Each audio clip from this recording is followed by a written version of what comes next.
오늘 본문의 말씀으로 그리스도의 한 몸, 그 속에 많은 지체라는 제목으로 같이 말씀을 상고하겠습니다.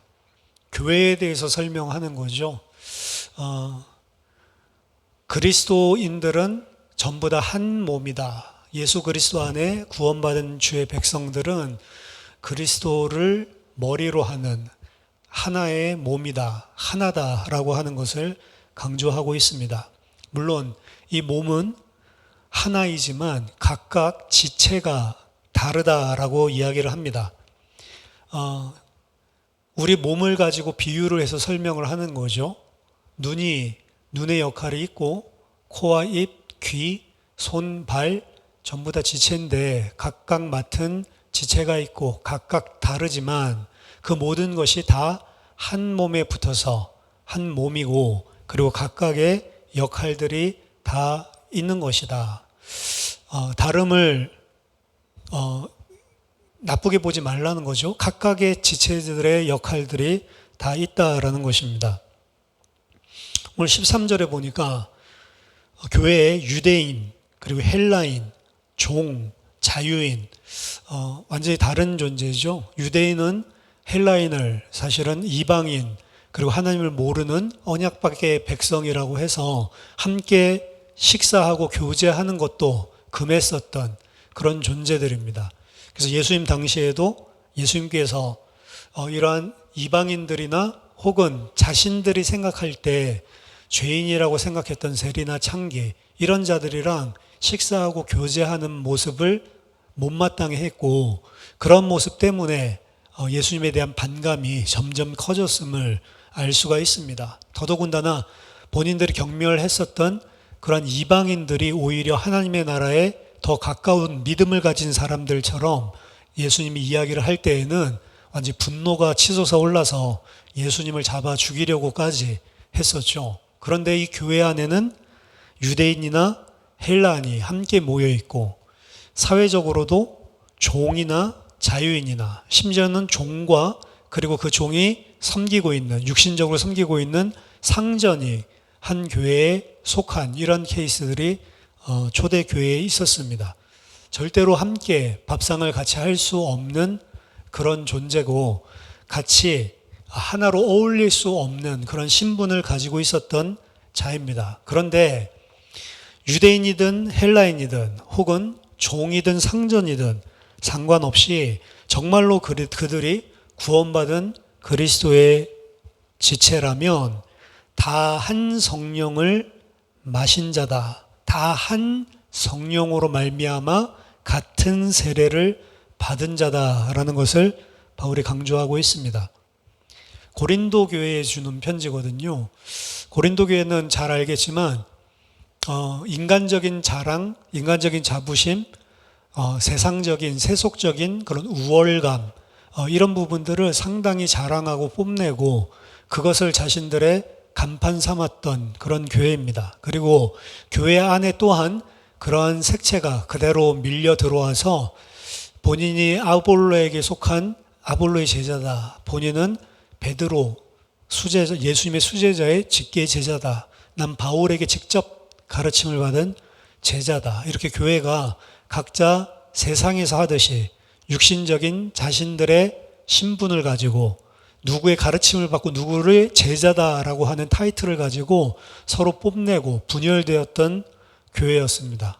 더더군다나 하나님이 성령으로 주신 은사 이런 것들도 은사 받은 자들이 은사 받지 못한 자들보다 더 나은 것으로 우월감을 가지고 뽐내고 은사 받지 못한 사람들은 열등감에 시달리고 그러한 우열을 가리는 도구로 삼아서 교회 자체가 사실 세상과 다름없는 차별과 분리가 있는 교회였습니다. 그 교회에 오늘 바울이 이야기를 하고 있는 것입니다. 교회는 그런 곳이 아니다라고 이야기를 하죠. 종도 없고 상전도 없고 헬라인도 없고 유대인도 없는 것이다. 심지어 하나님께서 우리에게 주신 은사 또한 교회를 섬기라고 준 것이지 너희들의 우월함을 나타내게 하기 위해서 준 것이 아니다. 그거는 교회가 아니다라고 가르치고 있습니다. 고린도인들이 구원받지 않은 자들이 아님에도 불구하고 세속에서 가지고 있었던 세상의 기준들이 그들 속에 가치관이 되어 있고 기준이 되어 있기 때문에 교회 안에서 분열이 일어났기 때문에 바울이 긴 장편의 편지를 통해서 이 부분을 지금 바로 잡아주고 있는 것입니다. 교회 안에는 우열, 상하가 없다. 전부 다 한 지체고 각각 맡은 하나님께서 주신 역할이 다를 뿐이지, 그리고 또 그 역할을 다른 사람이 대신할 수 없는 것이지 어떤 것이 더 낫고 어떤 것이 덜한 역할과 지체가 없는 거다라고 이야기를 합니다. 손이 2개만 있어야지 손이 3개 있으면 그 사람 기형합니다. 다리가 2개가 있어야 되는데 손이 3개 있고 다리가 하나밖에 없다. 그럼 그 사람은 기형하고 역할을 제대로 할 수가 없는 거죠. 눈이 2개가 있어야 정상이지 눈이 3개가 있으면 그 사람은 비정상이라고 연구 대상이 되는 것이죠. 모든 것들이 다 각자 제 자리에 제 역할로 붙어 있을 때 정상적인 한 몸으로 그리고 정상적인 기능을 할 수 있는 것입니다. 따라서 손이 발을 보고 뭐라고 할 수가 없고 발이 손을 보고 뭐라고 할 수 없고 손이 발의 역할을 할 수 없고 발이 손의 역할을 할 수 없다라고 이야기를 합니다. 다 눈이면 어떤 것으로 냄새는 맡고 어떤 것으로 먹을 수 있고 어떤 것으로 들을 수가 있냐. 눈이 있고 코가 있고 입이 있고 귀가 있고 각각 지체가 있는 거죠. 가장 중요한 것은 18절에 이제 하나님이 그 원하시는 대로 지체를 각각 몸에 두셨다라는 것입니다. 결국에 내가 발의 역할을 하고 있다면 그걸 누가 하게 하시면 하나님이 발의 역할을 하도록 나를 하신 것이고, 누군가가 손의 역할을 하고 있다면 하나님이 손의 역할을 하도록 그렇게 하신 것이지, 그럼 무엇입니까? 절대로 교회 안에서는 시기, 질투 혹은 나는 손이기 때문에 발보다 낫다라고 하는 교만과 우월감이 있을 수가 없는 것입니다. 한 몸 안에서, 내 한 몸 안에서 생각해 보세요. 내 손이 발보다 우월하다라는 생각을 하지를 못한다고요. 손이 할 수 있는 일이 있고 발이 할 수 있는 역, 팔이 할 수 있는 것, 다리가 할 수 있는 것, 역할이 각각 다르고 각각의 쓰임에 맞게 우리들이 사용을 하고 있기 때문에, 그렇기 때문에 우리가 이 땅에서의 삶을 한 몸을 가지고 영위할 수 있는 것처럼 교회도 마찬가지라고 하는 겁니다. 올해 이제 우리 처음으로 사실 우리 교회 임직자들이 세워지고 피택 중직자들이 세워졌는데요. 제가 그 교역자 생활하면서 전도사 때부터 20년 넘게 목격하고 그리고 항상 그 체험하는 일입니다. 교회 안에서는 굳이 이런 중직자가 아니더라도요, 어떠한 부서에 뭐 회장을 세운다, 혹은 뭐 총무를 세운다, 아니면 회장 총무 같은 것도 아니고 미국 교회에 있을 때 통역자가 필요하잖아요. 통역자를 한 명 세운다라고 했을 때 항상 교회 안에는 분란이 일어나고요. 그리고 그 안에 시험이 일어나고 항상 문제들이 발생을 합니다. 100%입니다. 일단은 그 안에 일어나는 것들 자세히 보면 시기하고 질투하는 사람들이 항상 존재를 하고요. 그리고 각자 또한 세워진 일꾼들 또한 그러한 분위기가 있든 없든 간에 부담감을 가지고 여러 가지 생각들이 많아집니다. 그렇기 때문에 은혜롭게 하나님이 일꾼들을 세우고 교회 안에 어떤 역할을 감당하게 하는 중직자들이 세워지는 것은 은혜고, 하나님의 교회가 든든하게 세워지는 그런 발판이고 소중한 응답인데, 그게 은혜로 되는 것보다는 시험 들고 그것 때문에 상처, 부담되고 그런 것들 때문에 문제 생기는 것이 대부분입니다. 영적으로 정말로 깨어있지 않고 중직자로 세워지는 분들도 그렇고, 그분들을 우리가 선출한 거잖아요. 이번에 우리 중직자들 세워진 분들은 무슨 특별한 자격을 가지고 있고 또 특별한 사람이 추천을 해서 한 게 아니고 그냥 우리들이 그 임직을 할 수 있는 조건이 되는 사람들을 그냥 다 올려놓고 잘 모르는데도 그냥 투표를 통해서 사실은 선출을 했습니다. 우리들이 투표를 해서 선출한 게 아니고 우리가 정말로 하나님 백성이 맞다면 각 사람 안에 성령님이 함께 계시고 우리 각 사람 교인들 한 사람 한 사람들의 마음과 생각을 하나님께서 틀림없이 주관하시고 도와주셔서 그래서 선출된 일꾼들입니다. 그렇기 때문에 사람들이 선거를 해서 뽑은 것이 아니고 피택이라고 하는데 사람들이 택한 것이 아니고 하나님이 선택을 하셔서 불러 세워주신 거예요. 처음에는 뭐 작은 교회에 뭐 예를 들어서 중직자를 세운다 이렇게 하니까 처음에 당회에서 이야기를 했었던 거는 목사님이나 그리고 당회원들이 좀 괜찮은 분들을 추천해서 그렇게 해서 추천된 사람들을 이제 찬반 뭐 이런 식으로 뽑자 처음식으로 이렇게 이야기를 했다가 이런 일꾼들 선출하고 이런 것들을 가만히 보면 교회가 작다 크다를 떠나서 그렇게 하는 것이 아니고 우리 사람의 추천을 받는 게 아니고 모든 후보들이 공평하게 다 섰을 때 조건이 되는 그런 일꾼들이 섰을 때 그들 가운데 공정하게 그냥 무기명으로 투표를 하는 것이 맞다라고 해서 그런 방식으로 사실 세운 거거든요. 그렇기 때문에 사람이 세운 게 아니고 저는 각자들 안에 성령께서 일하시고 성령께서 세우셨다라고 생각을 합니다. 그거를 세워지신 피택된 본인 중직자들도 깨달아야 되고 그리고 그런 분들을 우리 교회의 중직으로 세운 그런 모든 교인들도 성도들도 함께 깨닫고 그래야 사실은 문제가 없는 것이거든요. 근데 이런 부분들이 피택받은 분 입장에서도 그렇고 그리고 투표를 한 선출을 한 그런 성도들 입장에서도 그렇고 여러 가지 부분에서 사람의 판단과 생각을 하기 때문에 문제가 생긴다라고 생각을 합니다. 그래서 저는 처음 교회를 할 때에는 우리는 임직 같은 거 하지 않는 게 좋겠다. 뭐 이런 식으로까지 생각을 했었는데요. 성경 안에는 다릅니다. 성경 안에는 분명히 교회가 제도를 가지고 체계를 갖추고 든든하게 서 나가기 위해서 일부러 바울이 디도를 보내서 장로들을 세우고 감독들을 세우게 하고 그리고 교회 안의 일들을 담당할 수 있는 그런 집사들을 세웠단 말이죠. 그리고 그게 성령께서 교회를 위해 세워주시는 그런 직분으로 이야기를 하고 있기 때문에 직분이 없는 게 차라리 분란이 없겠다라고 하는 것도 잘못된 생각이에요. 사람 인간적인 내 생각에서 만든 시스템이라고 볼 수가 있는 거죠.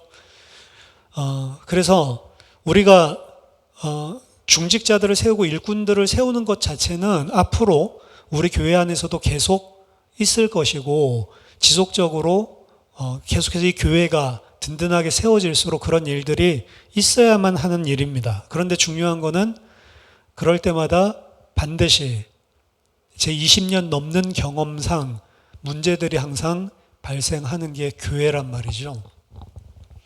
미국에서도 통역자가 없어가지고 작은 교회니까 어려움 당하는데 보니까 그 대학원 다니고 있는 이 친구가 미국 2세인데 한국말을 완벽하게 하고 그리고 대화를 해보니까 은혜를 받기 시작하고 이렇게 해서 이제 이 친구를 이제 우리 중고등부 예배나 이렇게 할 때 한국어를 잘 이해 못하는 친구들이 많이 있으니까 이 통역자로 세웠거든요.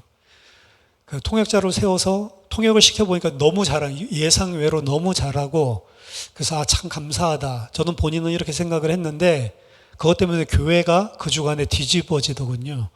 왜 내 딸은 안 시키냐? 왜 편애하냐? 이제 이런 식으로 하는 거죠. 그래가지고 뭐 저한테 개인적으로 이야기는 못하고 이제 만만한 담임 목사님한테 이 항의 전화가 들어오고 이래가지고 난리가 일어나더라고요. 그리고 그 딸 또한 그런 부모님의 영향을 받으니까 예배 드리고 있는데 통역하는 사람만 쳐다보면서 내가 저 언니보다 훨씬 더 잘하는데 왜 나를 안 시키고 저 언니를 시키냐. 뭐 이제 이런 질투 가득한 눈으로 쳐다보고 있는 거죠.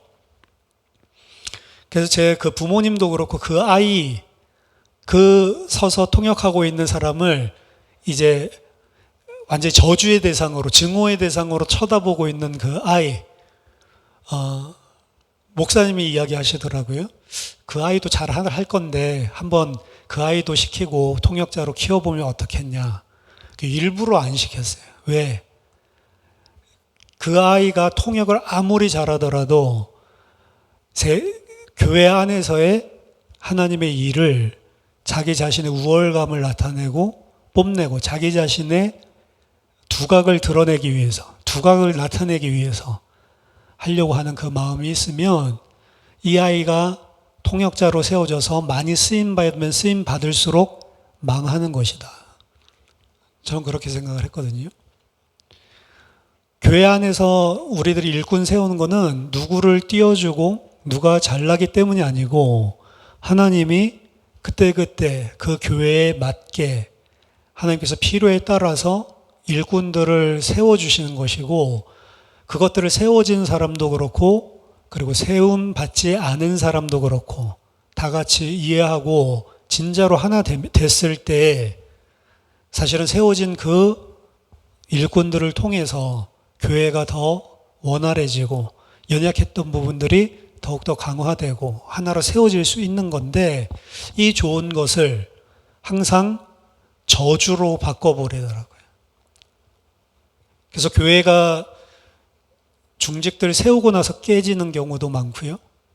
오히려 교회가 중요한 일꾼들을 또 이런 경우도 있죠. 목사님이 자기 자신에게 맞는 일꾼들을 딱 포진시키기 위해서 인본주의로 일꾼 세우는 이런 케이스들도 존재를 하고 그런 여러 가지 때문에 일꾼 세우고 난 다음에 저 목사가 인본주의로 자기 맞는 사람들 딱 포진시켜서 이제 우리들 이야기를 묵살을 하려고 작정을 했구나. 이런 것들 때문에 목사한테 시험 받기도 하고 그리고 그런 것들이 없더라도 시기 질투들이 일어나는 게 교회입니다. 근데 오늘 본문에서 뭐라고 이야기하냐면 하나님이 그 원하시는 대로 지체를 각각 몸에 두신 것이다. 이게 기준입니다. 모든 것들이 그 자리에 세워진 자들이 연약한 사람일 수도 있습니다. 부족한 사람일 수도 있습니다. 근데 우리들이 무슨 인본주의를 써서 일꾼들을 세운 것이 아니고 정말로 기도하고 하나님께서 이분들을 세웠을 때 내 개인적으로 중직의 일을 잘 할 것 같다라고 해서 각 사람들이 전부 다 기도하면서 투표를 해서 일꾼들을 세웠다라고 한다면 뭐를 인정해야 되냐면 이 사람들은 하나님께서 그 원하시는 대로 지체로서 각각의 역할을 할 수 있도록 몸에 두셨다라는 걸 인정하는 겁니다. 더 나아가서 일꾼과 중직자들 뿐만이 아니고 우리 교회 안에 있는 모든 지체들이 하나님이 원하셔서 이 사람들을 그 몸의 지체로 붙여두셨다라는 사실을 인정하면 교회 안에 많은 분란들이 사라지고 그리고 교회가 정말로 하나 될 수가 있는 것입니다. 또한 이 한 몸 사상을 가지고 있을 때 결국에는 우리가 한 몸이기 때문에 서로를 쓸데없다라고 하는 것이 아니고 서로가 다른 내가 할 수 없는 부분들을 감당한다라고 보는 것입니다. 예를 들어서 손이 다리를 보고 너 왜 피아노도 못 치냐라고 이야기할 수가 없는 거예요. 한 몸이라면. 근데 교회 안에는 어떤 일들이 일어나요? 뭔가를 잘하는 사람이 그 똑같은 것을 잘 못하는 사람을 보고 답답해하거나 혹은 그 사람이 잘못됐다고 판단하고 지적하잖아요. 근데 손은 솔직히 말해 다리가 하는 일은 하지 못합니다. 손으로 걸어 다녀 보세요. 얼마나 힘들겠어요. 각각이 맞고 각각이 잘하는 역할들이 있는데 손이 자기가 하는 일을 다리가 하지 못한다고 해서 비웃는 법도 없고 판단하는 법도 없고 너는 이것도 못하니까 예를 들어서 뭐 키보드도 못 치니까 마우스도 못 움직이니까 너 발가락, 발 너는 필요 없어. 이런 법도 없다는 거죠. 왜? 한 몸 안에서는 내 몸 안에서는 그런 일들이 절대로 일어날 수가 없어요. 그게 한 몸입니다. 거꾸로 오히려 그 어떠한 연약하고 작고 필요 없이 보이는 부분이라 할지라도 예를 들어서 상처를 받거나 혹은 부상을 당하거나 혹은 질병에 걸려서 고통당하면 그 한 부분만 아픈 게 아니고 모든 몸이 다 같이 아파하고 그리고 그 한 부분이 할 수 없는 역할을 다른 부분이 도와서 같이 할 수 있도록 협력하고 돕는 역할을 하지 그대로 내버려 두는 법도 없고 그리고 그것을 무시하는 법도 없단 말이죠. 그게 한 몸이라는 거죠.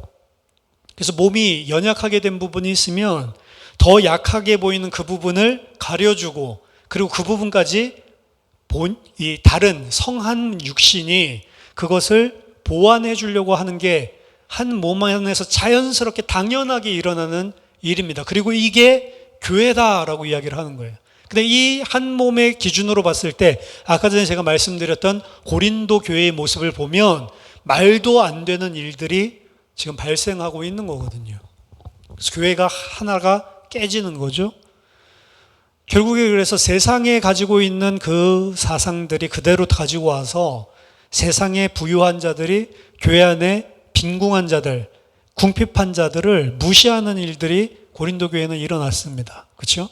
우리는 너희랑 급이 다르다는 거죠. 그래서 예배를 하고 그리고 성찬식을 할 때에도 성례, 예찬을 같이 나눌 때에도 가난한 자들 기다리지 않고 부자들은 부자들끼리 모여서 자기네들끼리 먹고 마셔서 술에 취하고 가난한 자들은 먹을 것이 없어서 뻘쭘하게 있는 이런 상황들이 벌인 걸 보고 바울이 완전히 대노를 하죠. 어떻게 교회 안에 이런 일이 있을 수가 있느냐. 어떻게 성찬하는 자리를 이렇게 변질시킬 수가 있냐. 그렇게 먹고 싶으면 성찬으로 하지 말고 집에 가서 밥은 먹어라. 왜 여기서 모여서 교회를 그런 식으로 형제를 궁핍한 자들을 무시하고 너희들이 당을 짓냐라고 이야기를 하죠. 이 한 몸 안에서는 절대로 일어날 수 없는 일을 이야기를 하는 겁니다. 그래서 오히려 이 복음적으로 바울이 설명할 때 뛰어나고 그리고 요긴하고 그리고 아름다운 지체일수록 오히려 보호가 필요 없고 능력이 뛰어나기 때문에 연약하고 그리고 볼품없고 그리고 어떻게 보면은 좀 부족한 그러한 부분들은 오히려 보호해주고 옷으로 덮어주고 치장을 하게 해주고 그렇게 도와주는 것이다. 이렇게 이야기를 합니다. 교회가 그렇다는 거죠. 힘있고 믿음이 있는 자, 그 사람들은 그걸 뽐내는 게 아니고 연약한 자들을 덮어주고 보호해주고 그 사람들을 아름답게 세워주는 그 역할을 하는 거죠. 그래서 하나님이 몸을 고르게 하셔서 부족한 지체에게는 귀중함을 더해서 몸 안에 분쟁이 없고 25절에 보니까 오직 여러 지체가 서로 같이 돌보게 하셨느니라 라고 이야기를 합니다. 그래서 만약에 우리들이 한쪽 다리가 예를 들어서 그 좀 아프거나 혹은 좀 약간 부담을 느끼면 우리 몸은 자동적으로요 왼쪽 다리가 아프면 오른쪽 다리가 힘을 더 많이 쓰게 돼 있어요. 그래서 결국에 시간이 지나다 보면 왼쪽 다리가 아픈데 오른쪽 다리의 부담이 또 상당히 크게 됩니다. 근데 그거를 일부러 하는 게 아니고 그냥 자연스럽게 우리 몸은 당연하게 그렇게 하고 있어요. 그리고 우리 또한 그게 맞다라고 생각을 합니다. 그래서 이쪽 왼쪽 다리가 부상을 당했으면 오른쪽 다리에 일부러 힘이 들어가는 그런 발걸음을 내딛고 왼쪽은 될 수 있으면 힘이 안 들어가게 하죠. 한 몸이라고 하는 것은 그런 것입니다. 하나님이 몸을 고르게 하여 부족한 자에게 귀중함을 더하고 몸 가운데서 분쟁이 없고 오직 거꾸로 여러 지체가 서로 같이 돌보게 하셨느니라. 그래서 만일 한 지체가 고통받으면 모든 지체가 함께 고통을 받는 것이고 한 지체가 영광을 얻으면 모든 지체가 한 몸이기 때문에 함께 영광을 받고 즐거워하는 것이다 라고 바울이 이야기를 합니다. 이게 사실은 모든 거예요. 교회 안에 있는 모든 것들을 다 한 몸, 그리고 각각 다르지만 하나님이 그곳에 역할을 있게 두신 지체라고 하는 개념으로 볼 때 그때 모든 것들이 해결됩니다.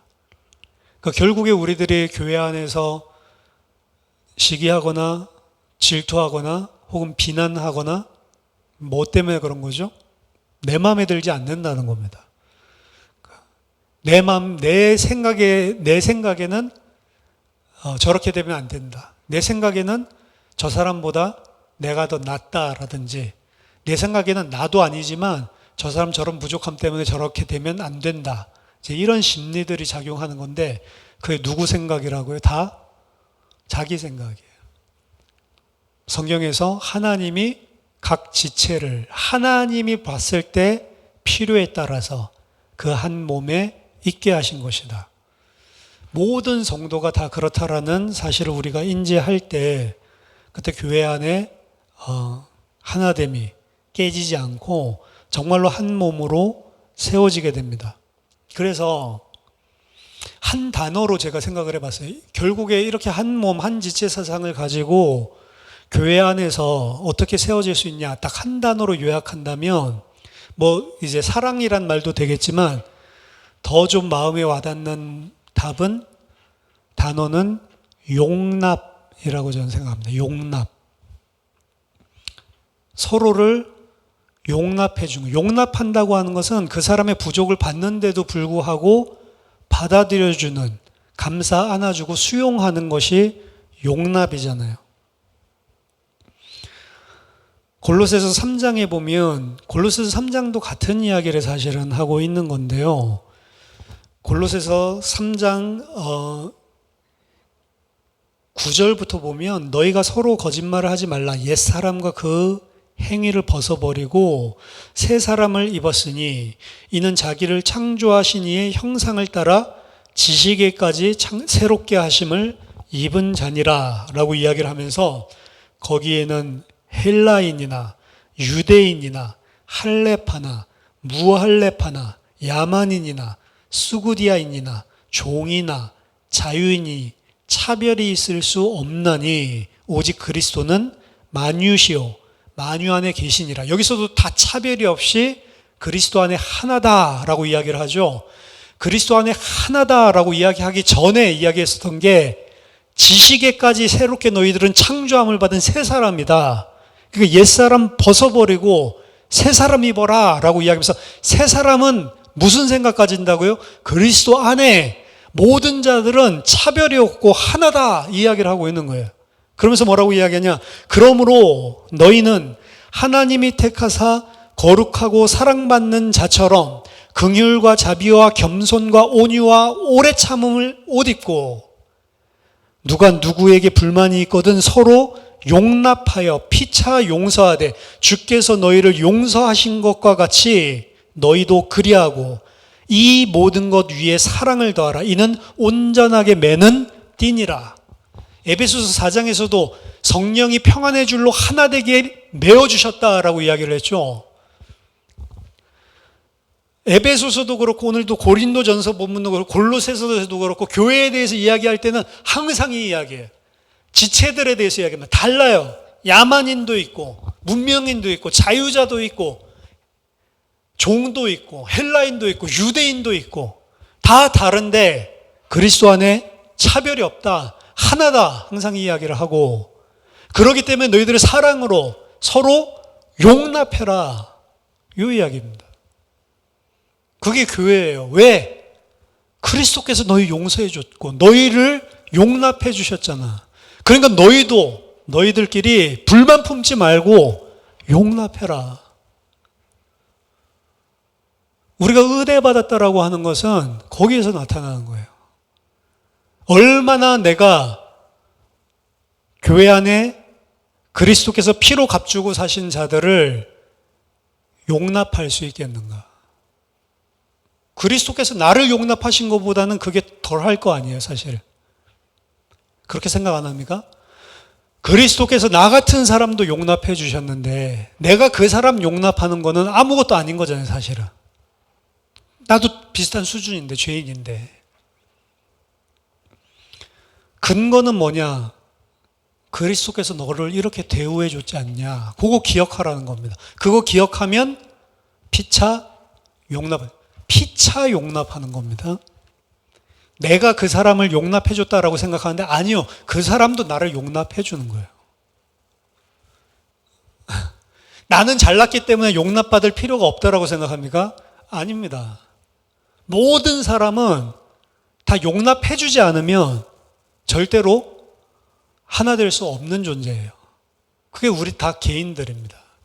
심지어 뭐 부모랑 자식들 간에도 부모 자식 간에 뭐 하나라고 그러지만 아니에요. 용납해주고 용납받는 관계예요, 사실은. 심지어 이 땅의 가족 안에서도. 교회는 어떻게 했어요? 더더군다나. 그렇죠?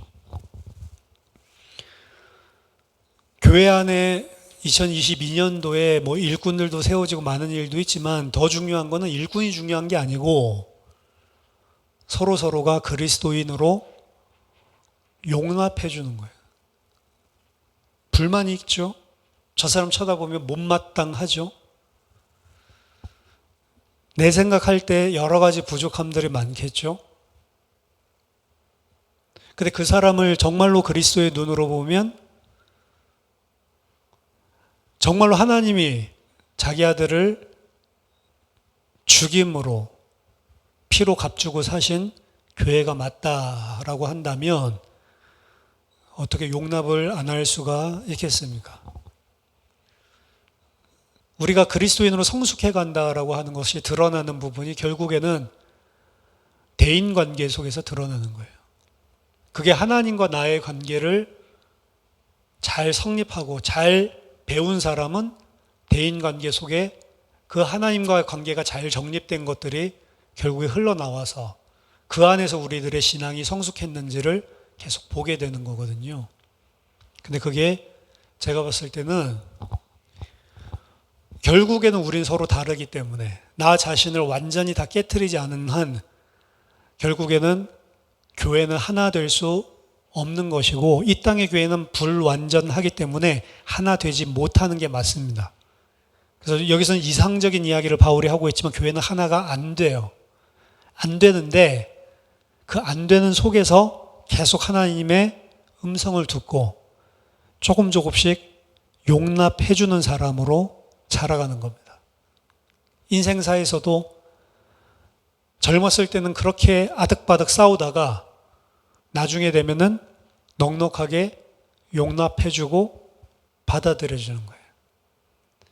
점점 더 인생이 무르익을수록 그 사람도 이해가 되고 그 사람의 심정도 받아들일 수가 있고 그게 이제 성장하는 거죠. 나이는 많은데 그걸 못하면 사실은 나이값 못한다라고 이야기를 하는 것처럼 교회 안에서 우리들이 성장해 가면서 서로를 불쌍히 여기고 또한 서로를 나보다 낮게 여기고 그리고 서로를 내가 불만이 있거나 내 마음에 딱 차지 않을 때 용납해 주는 걸로. 왜? 그리스도께서 나를 그렇게 용납해 주신 죄인이기 때문에. 만약 우리 교회가 중직자들이 뭐 부활절 때 이제 임직을 받겠죠. 세워지고 그리고 그분들을 볼 때 또 그분들이 교회를 볼 때 이렇게 서로 한 지체로 정말로 한 몸으로 그리고 서로를 용납해서 본다면 교회 안에 그러한 문제와 갈등 그것 때문에 일어나고 있는 많은 어떻게 보면 사단의 하나됨을 깨뜨리는 속임수죠. 이런 부분들이 없어질 줄로 믿습니다. 그래서 세워지는 일꾼도 그렇고 그리고 우리 모든 성도도 그렇고 교회 안에 특별한 일을 하는 것이 아니고 정말로 화평케 하는 자로 그리스도의 몸된 교회를 내 맡은 것을 믿음으로 감당하고 큰 일이 아니더라도 하나님이 나에게 각각 맡겨주신 지체로서의 다 역할들이 있기 때문에 묵묵하게 그 일들을 해나가면서 교회가 하나 되도록 서로 받아들이고 서로 하나 되어지는 그런 은혜가 있는 중직들, 임직이 되었으면 좋겠습니다. 2022년도에 교회로서 저희들이 각자 성장하고 그리고 한 몸을 이루는 그런 하나님의 큰 응답이 있기를 예수 이름으로 축원합니다. 기도하겠습니다. 살아계신 하나님 아버지, 은혜를 감사드립니다. 저희 같은 완악한 죄인을 사랑하시고 품어주시고 용납해 주신 그 하나님의 은혜를 더욱더 깊이 알고 깨닫고 누리게 해주셔서 하나님 교회 안의 모든 자들을 서로 간에 피차 용납하고 서로를 귀히 여기고 그리스도 안에 한 몸으로 성령의 평안으로 매는 줄로 하나 되게 하신 것을 힘써 지켜서 하나님 온전한 교회로 저희들이 한 발자국 한 발자국 성장할 수 있도록 은혜를 더하여 주시옵소서. 특별히 올해 세워지는 일꾼들과 또 모든 성도들을 통하여서 이 교회를 든든하게 세워가고 하나로 세워가는 아름다운 일들이 더 잘 이루어지는 중요한 기회요 응답이 될 수 있도록 주님께서 우리를 붙들어 주시옵소서. 예수 그리스도 이름으로 기도하옵나이다. 아멘.